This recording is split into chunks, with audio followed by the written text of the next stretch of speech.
மாவட்டம் ஜோலார்பேட்டை அடுத்த பால்நாங்குப்பம் ஊராட்சியில் ஊராட்சி மன்ற தலைவராக தேன்மொழி ரமேஷ் உள்ளார்.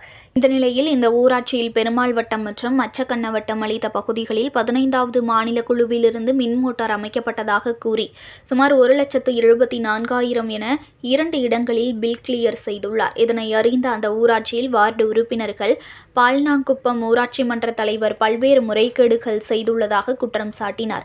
அது மட்டுமல்லாமல் மோட்டாரே இல்லாமல் மின் மோட்டார் இயக்கப்படுவதாக கூறி பில் எடுத்ததாக வார்டு உறுப்பினர்கள் குற்றம் சாட்டி ஆழ்துணை கிணற்றிலிருந்து ஒரு பைப்பை மட்டும் எடுத்து காண்பித்து செய்தியாளர்களிடம் ஆதங்கத்தை கொட்டி தீர்த்தனர். மேலும் ஒரே ஒரு பைப்புக்காக லட்சங்களை ஊராட்சி மன்ற தலைவர் அபகரித்து விட்டதாகவும் அதேபோல இந்த ஊராட்சியில் பல்வேறு முறைகேடுகளில் ஊராட்சி மன்ற தலைவர் ஈடுபட்டதாகவும் அதற்கு உடந்தையாக கிளர்க் சரவணன் செயல்படுகிறார் என அடுக்கடுக்கான குற்றச்சாட்டுகளை வைத்தனர். இதுகுறித்து மாவட்ட நிர்வாகம் உரிய நடவடிக்கை எடுக்க வேண்டும் எனவும் கோரிக்கை வைத்தனர். இதுக்கு எடுத்துட்டாங்களா? பில்லு எடுத்திருக்காங்க சார். 24, 25 போட்டு எடுத்திருக்காங்க. எவ்வளோ எடுத்திருக்காங்க? 176. தலைவர் எங்கே போனார்? தலைவர் எங்கே போனார்? வீட்டில் தான் இருப்பார். இது கிளார்க்கும் தலைவரும் தான் உடந்து. கிளார்க் பேர் சரவணன். சரவணன்னா Clark incharge.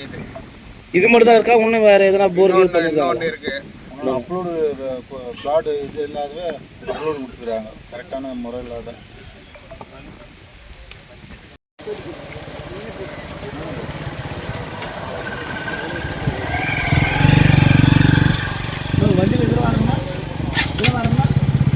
பைப் மட்டும் தான் இருக்குது. மோட்ரு இதெல்லாம் ஒன்றுமே இல்லை. பழைய பைப் இறக்கின்னு கணக்கு அமைச்சிக்கிறாங்க.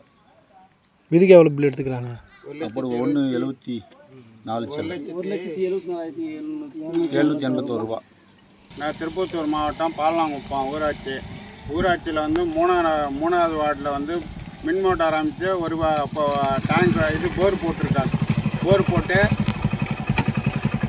போட்டுட்டு ஒரு காற்றம் வைக்கல, ஒரு மோட்டரும் கிடையாது. ஒரே பைப்பு வச்சு மின் இணைப்பு வாங்கிட்டாங்க. பஞ்சாயத்தில் தீர்மானம் போட்டு எடுத்துட்டாங்க. இதுக்கு தலைவரும் கிளார்க்கும் தான் உடந்த. ஊராட்சி மன்ற தலைவர் தேன்மொழி ரமேஷ், சரவணன் கிளார்க்கு. இது 9வது வார்டுலேயும் அதே போல் இங்கேயும் அதே போல் நடந்திருக்கு.